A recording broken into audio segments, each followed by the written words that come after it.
Experience hospitality the Northwest way at the Everglades Hotel.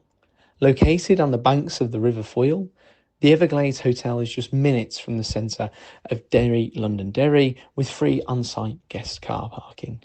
Whether you're here for a family meal, a big celebration, or simply a peaceful retreat, we'll make your experience as memorable as the sights in the city. Visit Everglades Hotel Derry for accommodation bookings, the latest menus, live shows and events, and much, much more. See you there. Hello, everyone, and welcome back to the Gaelic Lives podcast. You're very welcome to our Monday review show, and we're looking back at all the action from the weekend. And although it's a bank holiday, we're decided to go ahead with this, because there was so much good stuff to talk about from the weekend. And one of the big games, obviously, was the meeting of Derry and Armagh, but the biggest game probably of the weekend was Tyrone and Donegal in Ballybuffet. And Niall, you were there for a brilliant win for Tyrone, and maybe sort of, is it a historic win? Is that too much to say?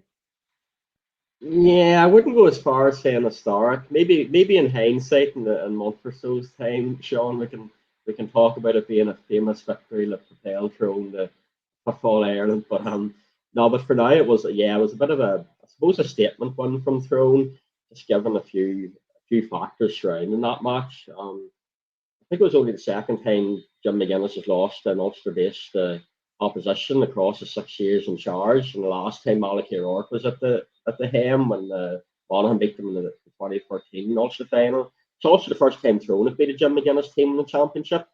Across those two stints as well, Donegal had won the five previous meetings. So I suppose when you look at it from that sort of historical perspective, Sean, it was quite a big deal. But I think more than anything else, it puts Tyrone in a really good place going forward.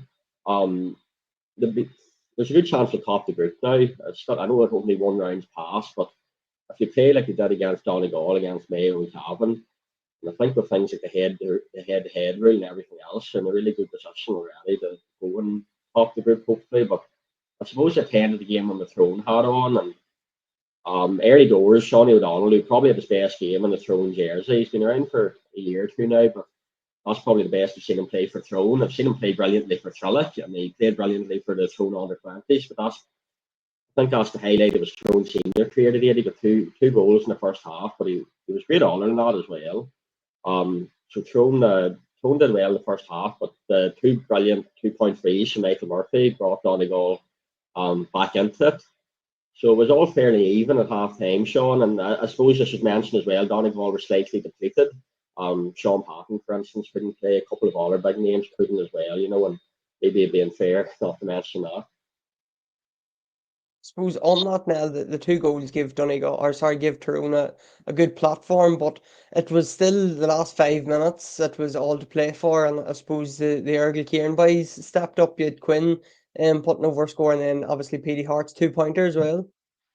Yeah, no, it was a very interesting second half. I mentioned Donegal being depleted, but Tyrone ended up depleted as well. Paddy Hampsey and Brian Kennedy had to go off. They shipped Harvey Knox, so I'm hoping he'll be back for next weekend against Mayo. Brian's a team captain. Paddy's a former team captain. They're two big leaders. Peter Craig came in and he took up Michael Murphy, and he did a brilliant job. Peter was starting for Tyrone throughout the season, though he missed this one, and Paddy came in. Paddy's only back from injury, but Malachy O'Rourke had a bit of a selection headache there because Peter was really good and Michael Murphy. But it was Donegal who looked like they were going to go on and win the game. Michael Langan was brilliant. I think he scored 7 today as a midfielder, which is nearly had to do a double take. He scored 7 points. Donegal, if memory serves me correctly, they went 1 or 2 points up, heading into the closing stages. But Tyrone outscored them 5-0, I think, in the home straight. And there's some great points there landed at the end. Darren McCurry had a great game, and he didn't really seem to be in the conversation for man of the match, but he did have an excellent game again. He kicked the point in. Peter Hart, he came on as a sub and kicked a brilliant 2-pointer into a breeze as well. It was sort of reminiscent of the great score he scored in the 2016 Ulster final from way out the pitch. Sort of broke that stranglehold that Donegal had overthrown at the time. Then Cormac Quinn, as you mentioned, another area Kieran man. smoked the pitch and scored a point lead three between teams. And I suppose what was also impressive wasn't just the fact that Tyrone were getting these scores, but they were so composed in the last 5 minutes. They were winning the midfield battle. Larry Canavan even took the ball out of the sky, and they held on the ball really well in the final few minutes, and deserved to win big time, I thought. Mal, it's a big win for Tyrone, and as Niall said, Malachy O'Rourke and Jim McGuinness, they had a bit of a rivalry. The first time Jim was here with Donegal, obviously Malachy was with Monaghan, and Malachy just seems to have that wee bit of an upper hand over Jim in big games.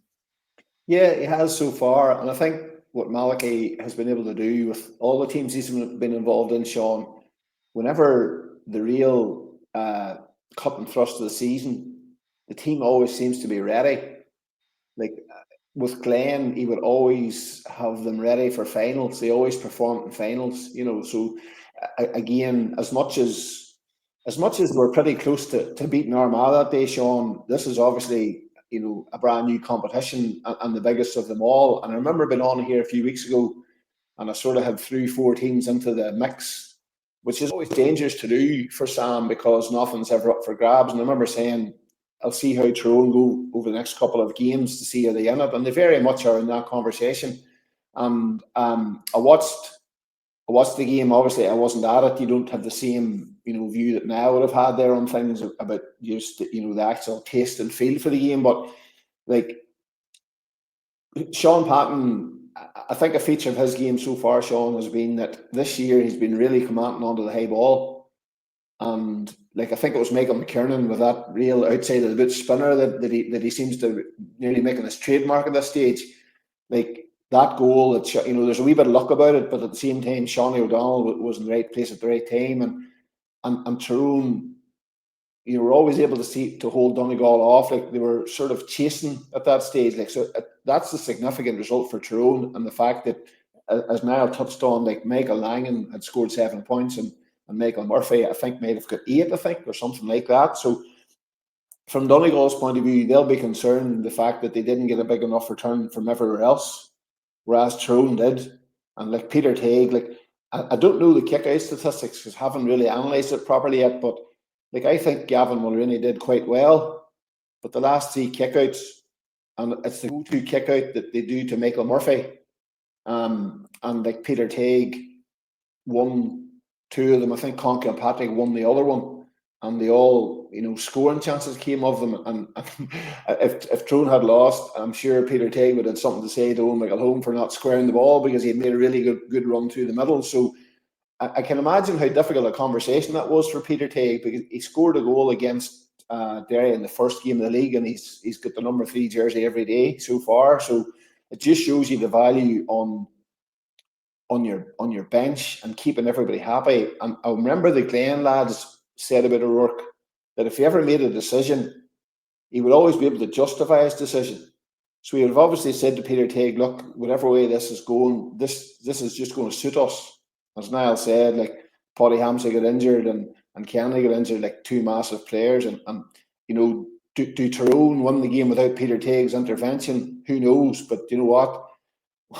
I think one of them ended up with Petey Hart's monster score, and I think on that score as well, Sean, just to finish off on this game, I think one of the Tyrone players got bottled up in possession, lost it. I can't remember who it was, but in came Dara Canavan, and he sort of just jinked in and out, like the quickest feet you'll see, and then it was recycled across to Petey Hart, and I think somebody in the commentary says at this stage, you couldn't see Tyrone taking on, a Holy Mary shot or something like that. And all of a sudden, you see Petey Hart, and I can still see that shot he put into the top corner against Kula, where he took the game by the scruff of the neck, and what a kick, and how fitting it was for such a leader to actually have won the game for Tyrone. But a huge result for Tyrone, and as Niall says, it gives them the chance to top the group.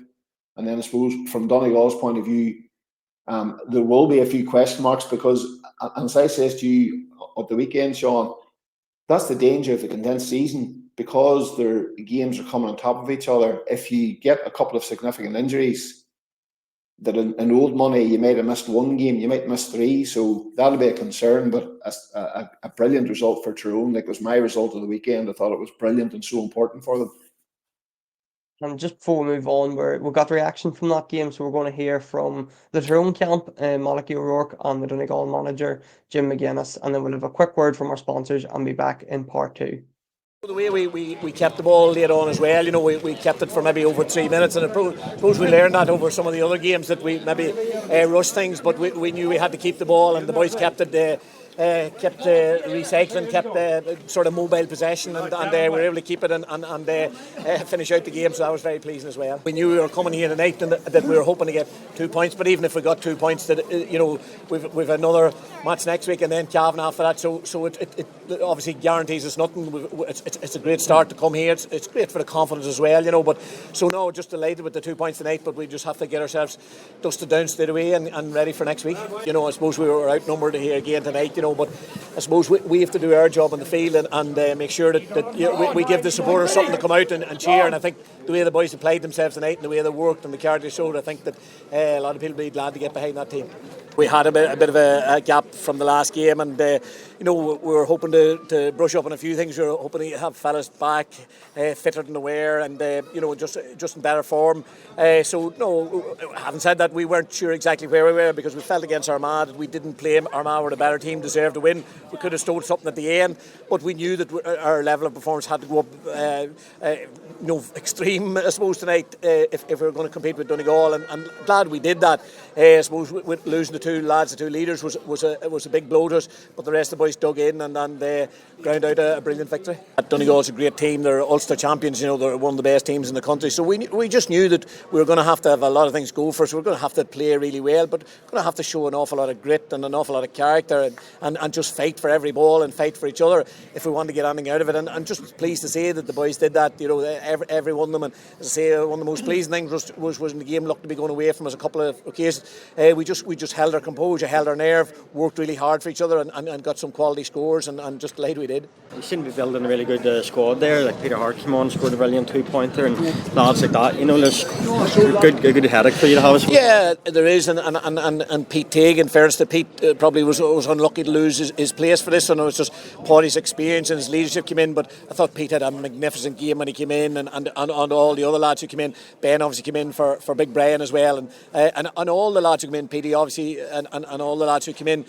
So it's a really competitive panel, and there's a lot of lads there too haven't got that much game time, but they're chomping at the bit as well. So that's what we're trying to grow, a really strong panel, and everybody fighting for a place. And so it's a great step forward tonight. We've sharp forwards and we've fellas who are good at getting in behind the defence and that sort of thing. So there's no doubt there were a couple of goals that gave us a great sort of platform in the game, and it allowed us to build on that and give us just a wee boost at the right time, and we were able to hold on. Very, very disappointed, Didn't turn up at all. We didn't play. That's just the bottom line. We didn't play for whatever reason. And still, we're 2 points up with 7 minutes, on the clock. And, couldn't get our hands on the ball. And when we did get our hands on the ball, we didn't take care of the ball. That's it in a nutshell. And even at that, we were 2 points up with 7 minutes to go. And we gave the ball away, and we never got the ball back again. They kicked 5 points off the back of that. We never got the ball back in between losing the ball and the kick out, So very, very disappointed. Very disappointed for everybody in there in McCool Park tonight. All them people that have come. That's not us. It's not even remotely close to us. And everything was off. So it'll be a difficult review, I would imagine. But yeah. Like, we had 2 weeks coming off the back of the Ulster final last year as well. We came in here and we were bright and we were fresh and we were energised. We were Ulster champions. We've just become Ulster champions back to back. It's the exact same scenario. We had trained well. We had recovered well after the Ulster final. We had trained well. There was a freshness in the training. I don't know, maybe the conditions played some level of a part, but there was so many parts of our game that just weren't where they needed to be. We didn't manage the game well, decision making, where we were shooting from, energy levels, unforced errors, taking the ball into contact. There's just so many things. It's hard to know where to start. We have to go again. That's the bottom line. Tyrone will take a lot of positives from that, and in terms of the group, with 7 minutes to go there, for all of the things that I just mentioned, we were in a position to win the game, and we should have won the game. We should have took care of the ball, and we should have won the game, but we didn't. So we have to live with that, and now it's all up for grabs in the group again. I thought we managed them really well. I thought the boys in the back line, Kieran McGeeney, done a very good job. Darren McCurry, I thought we managed Derek Canavan really well. I thought we had a really good shape. We kept them, like the goals from our point of view were very, very soft. And apart from that, there was a 2-pointer, there was a couple of 1-pointers, and so there wasn't, it wasn't as if they were tagging scores all the time.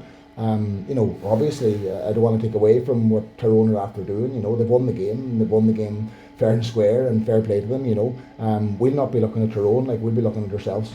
Definitely, we know where we're at as a group, and we know what the standards are, and those standards weren't met by ourselves tonight in terms of our own implementation of our own game plan. But fair play to Tyrone. Listen, they came in, they done the job, and they got the points. Is that a reoccurrence for Kieran of the problem we had in the Derry game? I don't know.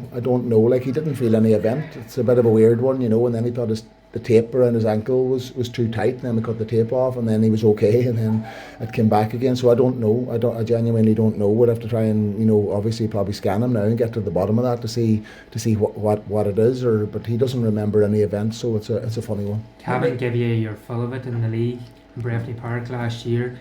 You have to go up there, that becomes a really big game in this group now. Actually, they're all big games, Ryan. But we were at the Cavan game against Mayo, and they played with a serious edge from the first minute to the last minute. They played with a serious edge. When the ball was in the air and it was 50-50, they were really strong, really physical, and then when they did win it, they were breaking really quickly, and they put Mayo on the back foot on numerous occasions. So they'll be looking at that tonight as well, and they'll be taking positives from that as well, and they'll be looking forward to us coming, and if they can get a result, they're in an amazing position, and so we've seen that with the game last weekend, with the Mayo game, the way that it made life difficult for them. We're in the same boat now, Experience hospitality the Northwest way at the Everglades Hotel. Located on the banks of the River Foyle, the Everglades Hotel is just minutes from the centre of Derry, London Derry, with free on-site guest car parking. Whether you're here for a family meal, a big celebration, or simply a peaceful retreat, we'll make your experience as memorable as the sights in the city. Visit Everglades Hotel Derry for accommodation bookings, the latest menus, live shows and events, and much, much more. See you there. So on to the Armagh and Derry game then, Mal, and I know I was sitting beside you for this one in the press box, and I was going to put it down as a game of two halves. It's not really a game of two halves, it was a game of, could you say, 4 quarters, and Armagh maybe were best for 3 of them? I think that's fair enough, and probably from Derry's point of view, it just probably followed the pattern of Derry's season, fits and starts, and whenever you piece them all together, there's never enough to make a puzzle. And that's sort of what that brought from Derry's point of view. Armagh had lost another Ulster final, and they lost it by a millimetre. And you always felt there was a kick in them. But again, it's just how Geezer can always seem to get them ready for big games, the way they always are able to bounce back. And I suppose the big thing for me is the men who didn't start last year, like Ethan Rafferty. What a performance. Could you for somebody, like every kid growing up, you want to kick the winner in a big game. You want to, score the winning goal in a cup final or whatever. But as a goalkeeper, to make 4 saves, I wouldn't say the game was in the melting pot, because I always felt Armagh was going to win. But 4 massive saves in that melting pot, and, Ross McQuillan's probably turning into nearly their most important player. And from Armagh's point of view, Sean, as somebody from outside the county, Geezer seems to have put pace into his 5, 7, 10, 12 positions. Conady, Darragh McMullen, and then obviously the 2 whippets on the wing, Charlie Ogue, who actually, when I saw him at the weekend, I actually didn't realise how big he togged out. So, and him on the wing. So that's a massive platform and energy around the middle. that Derry didn't seem to have. Like Derry's probably biggest Duracell bunny would be Conor Doherty, but he actually ended up having to track Oisin Connady and probably did as good a job as anybody, you know. But the problem is Derry weren't able to put out all the fires. So from that point of view, a 13-point lead was probably justified in terms of Armagh went at it really hard at the start of the second half. And there's stages in the middle of the second half, you're sort of thinking, where is this going? And then 2 goals changes it. And then Tommy Rogers, Brenton Rodgers had 3 goal chances saved, and his cousin Tommy, who was making his debut, he had the other one saved, ironically, on a day when Brenton Rodgers was making his 100th football appearance for Derry. So that was the difference. Conor Glass was absolutely immense for Derry. He scored 1-3. Ironically, his soon-to-be brother-in-law, Shawnee O'Donnell, scored 2 goals for Tyrone. So there's definitely a bit of football in that conversation. But like you never really felt that Derry were going to push on. Like Paul Cassidy, probably the biggest plus point for Derry would have been Ethan Doherty, because he hasn't been able to find the heights that he did have. But it was one day, and maybe it's something for Geezer and the management team to maybe look into. Like 8 goal chances that they coughed up, and Ethan Doherty was able to do that backdoor cut that he was always so good at. And Armagh's defence has nearly made a name for themselves, Sean, of that shuffle left, shuffle right. And I always go back to it. I always think that Greg McCabe, anytime he's not on, I don't think there's the same centre to that. He seems to just have really good positional sense. And, you know, go back to that Ulster final they lost when he was off. Oran Doherty found that pocket. So that's probably one concern that Armagh would have out of it, that, you know, those 8 goal chances. But sometimes whenever there's something as stark as that, the video analysis comes out that wee bit more and you dig a bit deeper. And I would imagine Geezer and the management team won't read in too much to the victory, but they maybe read into the fact of what would Con O'Callaghan do, or, you know, Rob Finnerty or somebody do, or Paul Conroy, if they get those 8 chances. So from Armagh's point of view, there's a wee bit of thinking to do. Yeah, there's definitely stuff to work on, Mal. But now one of the massive plus points and the 2 biggest cheers of the day came when it was announced Rian O'Neill was starting. That was the first biggest cheer, and then the second one was when he actually scored. So we know how the Armagh fans feel about Rian O'Neill. He has been a big miss this year. He's back now. He played maybe they got to 40 minutes at the weekend, scored a point, and put himself about a good bit around the middle of the field as well. So a huge plus point from Armagh to have him back now. Not 100%. He's one of the best footballers in the country, and he's very much in his prime. Arguably could still get better. From a neutral perspective, he's very entertaining to watch as well. So on the one hand, I'm glad to see him back, but then on the other hand, my throne hat on, and maybe prefer that he gave it a wide berth for a few months. But yeah, no doubt from my perspective, I'd be glad to see him back. And there's serious depth in that Armagh team. So I suppose he's another great option for him to have, and he probably will be a nailed on starter. You'll come the thick of things, Sean. And Mal, just before we move on, we've audio from that game as well to hear. But where does this leave Derry then? Do you think they showed yesterday, you know, for long periods, or on Saturday, sorry, they showed for long periods, you know, the quality they have. You'd mentioned how good Glass was. Brendan Rodgers on another day could have had a hat trick. I think Shane McGuinness got 5, maybe Paul Cassidy got 5 as well. So they've 2 big games coming against Galway and Dublin to get out of the group. Do you think will they take a lot from Saturday's performance? I think they can take something from it, definitely, in the fact that they made that comeback, albeit it was sort of, I don't want to say it, like a slightly false comeback, because it took 2 goals to actually break a game that was probably nearly gone. But the biggest concern is getting their hands on the ball. Like Paddy did say after the game that it was more or less a crunch game against Galway, and Paddy Josh will think the same. But it's the fact of that 5 minutes after half time probably sums up where things have went. They just cannot get their hands on the ball. Like Armagh won the throw-in, Sean, and then the next 3 kickouts. So, and as I said earlier in the intro, Derry season's fits and starts. Their biggest problem is that there's massive spells in games where they don't score, and they actually don't have any control. They don't seem to be able to, whenever the rocky spell's there, they don't seem to be able to make it less rocky, if that's a new term. But and that's the issue. You need to find some sort of middle ground. Whereas if you look back at the wee spell, whenever Tyrone looked like the game was slipping away from him, and Gavin Mulroney had the ball on the tee, Peter Teague was able just to, 1-2 kickouts whenever the game could have got away from them. Derry don't seem to be able to do that at the minute. And to be totally honest, and I've said this a few times on here, Derry's problems are more long term than Paddy Tally.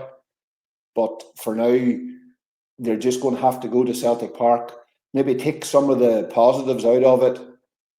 Galway actually is the only team haven't beat them this year, albeit it was a draw. So, but again, that's a 1%. That doesn't even come into it. But it's definitely a significant game. Probably as I said earlier on, the fact that Ethan Doherty having a wee bit more cutting edge, and the fact that threw in a few more debuts. But I would definitely, as a Derry man, I would definitely take any sort of result at all. But it's very, very difficult to see them salvaging something out of the season. But you never know. You just hope that Derry fans can come out on Saturday night and get behind them and see, kind of give them that wee push, because sometimes the result's all you need. And like as you touched on, Niall, there, this is a historic victory for Tyrone. Who knows? But you know what? After a few question marks beside their name, they've now banished those now, and they've maybe put themselves back in the race again. So who knows? But it's definitely an uphill battle. But it's one that's a lot deeper than Paddy Tally. So we're going to hear from Paddy Tally, as Mal mentioned, he was speaking to him after the game, and we're going to hear from Kieran McGeeney now as well before we move on to the Monaghan and Louth game. We knew there were 6 or 7 weeks to prepare for this one game, and we knew we were going to be good.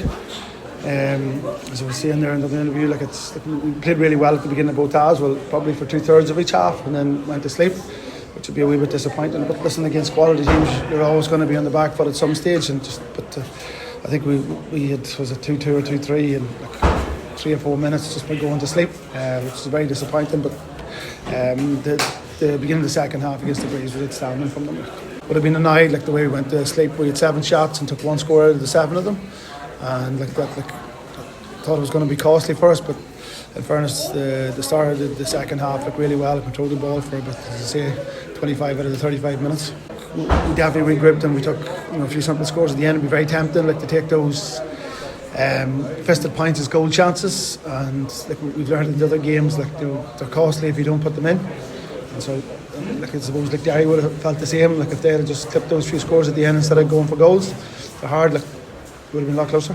Yeah, and Grimble coming back in there after injury too, and Joey, Rain. Rain's kept fit, and he's strong there, and he was very good for us today. Played a real team game for us. But some outstanding players. Darren and McMullen today was outstanding for us, as was TK and Charlie Oak. Just when we were going to sleep, those 3 were keeping us going in the first half. So, listen, that's the way the game goes. Someday it's your day, and that's the time you have to step forward. They have scaled a certain height now at this sort of stage, and to have that in their back pocket, but that can come at a cost as well as a gift in terms of, you mightn't be as hungry then, sort of pushing forward. But in fairness to the boys, they're pushing hard for positions, and you're just hoping that continues over the next couple of weeks, because you go to sleep against some of these teams and it's just bang, bang, bang the way the game is. So it's a good competition for places, and that's, listen, see, as a coach, no matter what you say, it doesn't make a difference. But see, if somebody's biting at your heels for your jersey, it makes all the difference in the world. Compared to 10 years ago, when your A team would be getting 15-20 points beating the B team, now it's the B team winning every day. The thing with Rian is with Aidan not fit, you're taking a chance with somebody maybe who doesn't have the legs under him. But if you take him on and things don't work, it's a double sub. So if you take him on at the start and it works great, it can continue, but it only take 1 sub. So listen, it wasn't anything covert, or it wasn't sitting plotting all week. It was just fairly simple. Paddy, the thoughts after that? 13 points down and ended up back in a real battle of a game, a real whirlwind of a second half. Yeah, disappointed. First I was disappointed because we created enough chance in that second half to win, not only to get something out of it to win the game. I think we had maybe 4 goal chances. Ethan Rafferty pulled off 4 saves in that second half, which is disappointing. Like in a day like that, you have to be taking your goal chances when you're creating them, because they're hard to get. But at the same time, I'm very proud of the players, because they could have put their tools down there at one stage, and it didn't look good, but they really dug in. I'm also delighted that the boys come off the bench. We played in, it comes to starting the first match today. Rory Forbes started his first game. Paddy McGuinness, a young fella, getting a big start for himself today. Tommy Rogers comes on. Ryan Mulholland got his debut today. And those boys did really well when they come in. So happy for them, but just disappointed we didn't get something out of the match. The thoughts at half time, because I think you were 10-4 down, and then it was Maida had a goal chance, albeit Armagh had one as well. So what was the thoughts on there at the break? At half time we needed We needed a fast start in the second half, and we didn't do it.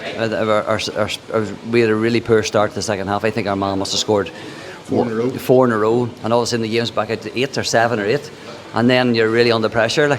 And that was something that you really wanted to go out hard in the second half, but Armagh dominated the kickouts. We couldn't get our hands on the ball. We lost the throw-in, they scored, and we lost the next 3 kickouts, and they scored, and that put us in a real tight spot. But then we turned the kickouts. We got a bit of pressure on. We got a goal, and everything changed. Conor Glass scored a really good goal against the run of play, and all of a sudden the game momentum swung to Derry. And I think for the last 20 minutes there, I think we were +8 for the last 10-12 minutes of the game. And on top of the goal chances, you missed a couple of 2-point chances. Aye. And with the breeze, was the breeze talked much about half time? Because it was obviously going to be a factor. Well, I think that they were poor choices. Both times were shooting under pressure where they weren't really on. And at this point, I think Shane hit one and Connor hit one, and I think Connor Doherty hit 1, 2, maybe, and Niall Toner.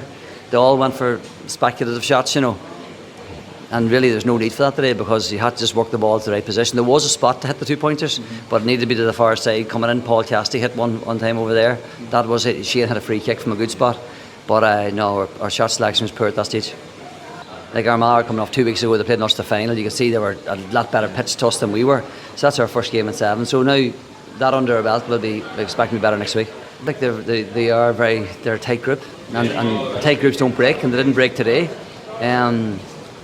We just disappointed. The goal chances are crucial. We opened them up there for 3 to 4 goal chances. Definitely after today, now we know where we are. Not having played a game in 7 weeks, it takes a bit of time to get going again. But no, definitely we'll be. We have the game under our belt now, but the key is we have a home game next week. We have to win.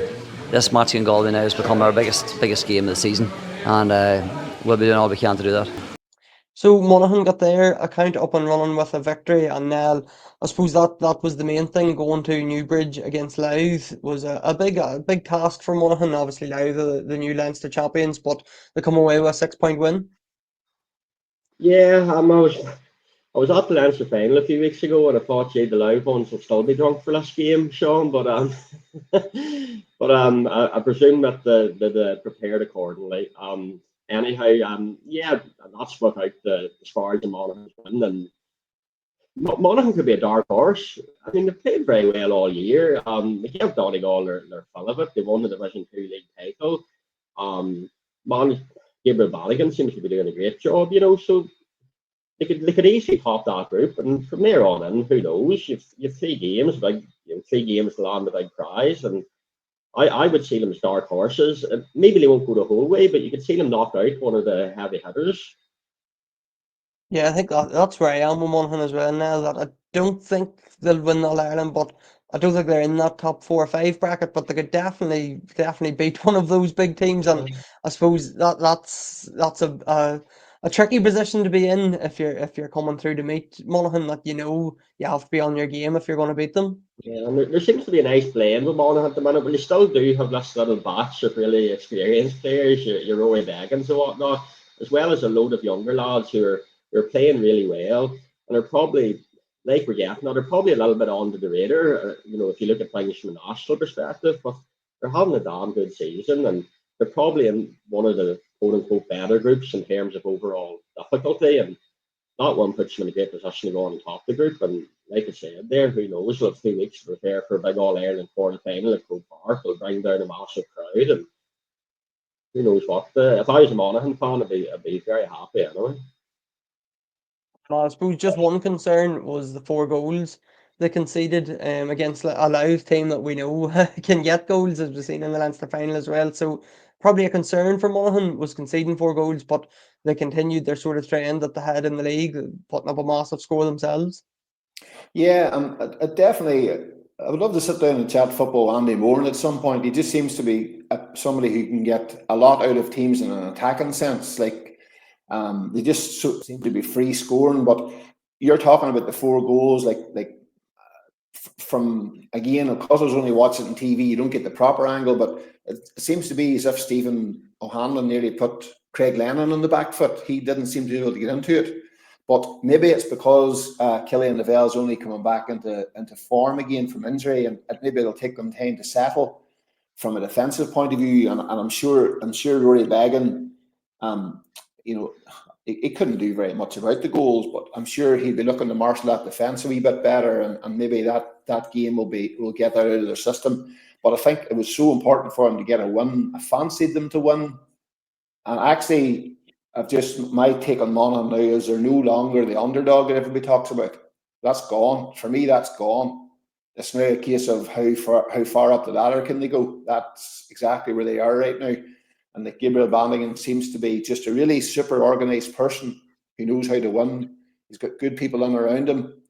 And they seem to play a really good brand of football, as I say, with that bit of pace, and I must try and get to Down in Monaghan on the last day of the groups, because I think is that the last game that could potentially decide top spot, maybe if it pans out that way. So, and again, Down have that wee bit of energy and freshness coming now. So, but from as I say, we're here to talk about Monaghan and what a result. And there just seems to be, I think, like Niall touched on being at the Leinster final and the energy. And maybe now that result will get Tyrone fans behind Tyrone, likewise Down. But Monaghan seem to have that really good feel-good factor running through their county. And I'm sure it's a great camp to be part of now. I'm sure they're loving every bit of it. And I suppose more importantly, looking to see that ladder I talk about, looking to see how far up it they can actually go. But the underdogs tag that everybody talked about, that's long gone. Long gone. Yeah, a big summer ahead for Monaghan from what we're saying, I think. But we're going to hear from Ryan Wylie now. He spoke to Jack Madden from the Forney Army podcast. So we're going to hear from Ryan Wylie, and then we'll be back with our highlights of the week. Fortunately, Ray, and the conditions there today were very tricky, and especially as a cornerback, you have to be wary of that. But I'm sure you're very happy with your own performance and the performance of the team to manage to grind out a win down in Newbridge here. Massive to get the win. I don't think since we started this sort of format that we've won the first game, so it's got a massive focus. Leading into this, we had a 5-week break, so it felt for ages. But great to be back out, great to win. So probably made it hard for ourselves there with the goals and stuff. But just I think we bounced back well after each goal. So it's great to be back winning again. How did you find that break off? Because I know last year maybe that experience made you thought just went down to Clarny, probably didn't do yourselves justice. You can certainly see a difference in performance here today, and the goal the very first minute I suppose showed them on and were up to the pitch of it. Definitely. I suppose the last 5 weeks we don't play any training, a few challenge matches as well, but it's hard to know where you're at, with training and stuff. Some nights training's going well, sometimes it's not, but you don't really know where you're at until you play loud and going great, and we need that probably quick start against them, so just massive to get off to a win. How good was it to have Killian Lavelle back in the heart of that defence? Obviously we weren't sure from a supporter's perspective whether he's going to be back in from the start, and obviously he proved his fitness. He's battled back and he's a massive addition in there too. Thanks a million. It's great to have him back. I suppose we've been very lucky with injuries this year, and the medical team and all the strength and conditioning team, they've everybody peaking at the right time, so that's the main thing. But the more players we can get on the field, the better, and fighting for places. And now obviously it's on to Clare, last game at home of the year in Clonus against the Banner, so that's one to look forward to. I'm sure you'll enjoy this win, but you'll have to refocus the minds again for Clare. Absolutely. We actually played Clare at the same time in the competition 2 years ago, so it was a very tough game that day in swelter and heat, so I'm sure Clare will come up the same again. It'll be a tough challenge for us, but here we have to get our mindset right. We've 8 days to recover, so we'll be back in the training field Tuesday night, and we're looking forward to it. Thanks very much, Ryan. No worries. So, man, the highlights of the week. We'll start as usual with the player of the week, and Ethan Rafferty's your player of the week. Mal, you did touch on him when we were talking about Armagh and Derry.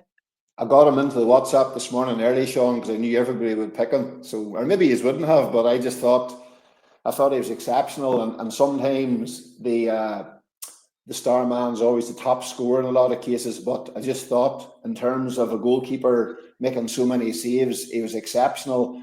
And I suppose part of that as well, I just remember him walking past me in the tunnel in Clonus and seeing his face after this, after being defeated, and it was just absolute dejection. And ironically, he walked past us in the tunnel at the weekend, and his jersey was absolutely saturated.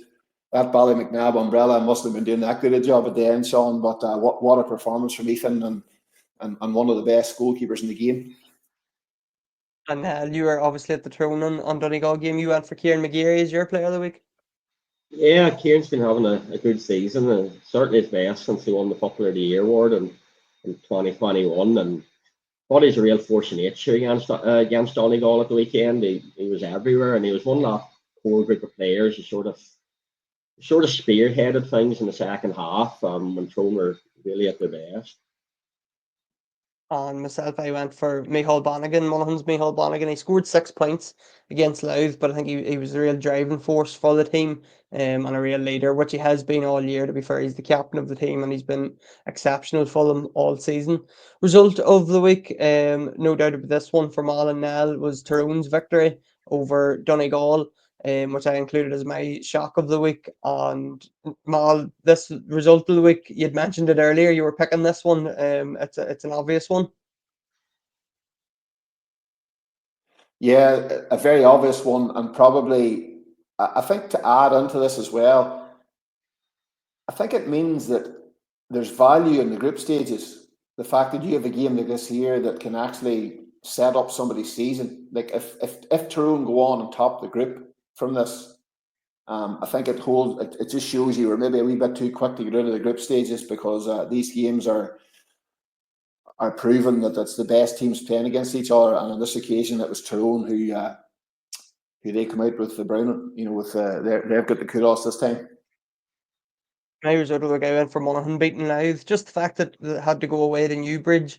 Reports were Monaghan maybe weren't going that well. Gabriel Bonnigan even said that in our interview with him last week, that he was a bit concerned with how they were going in challenge games. So to put up a brilliant score and a brilliant result, I picked that as my result of the week. And my shock of the week was Tyrone going to Ballybuffet and handing Jim McGuinness his first ever championship loss in that venue. Nell, your shock of the week was the Down Hurlers losing out to Kildare. Yeah, it was hard to pick a shock. There weren't too many of them, particularly given I went for.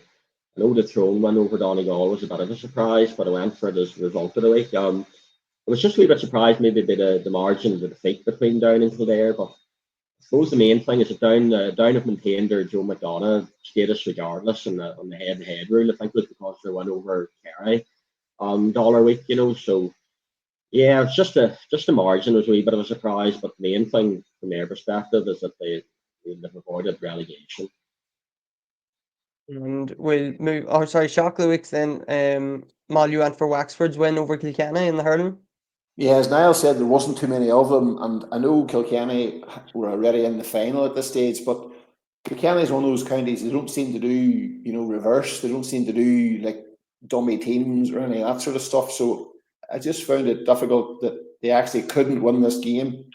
That's the sort of thing they would do. Whoever takes the field would go and win it and stamp down their position to maybe get a start the next day. So a bit of a shock here.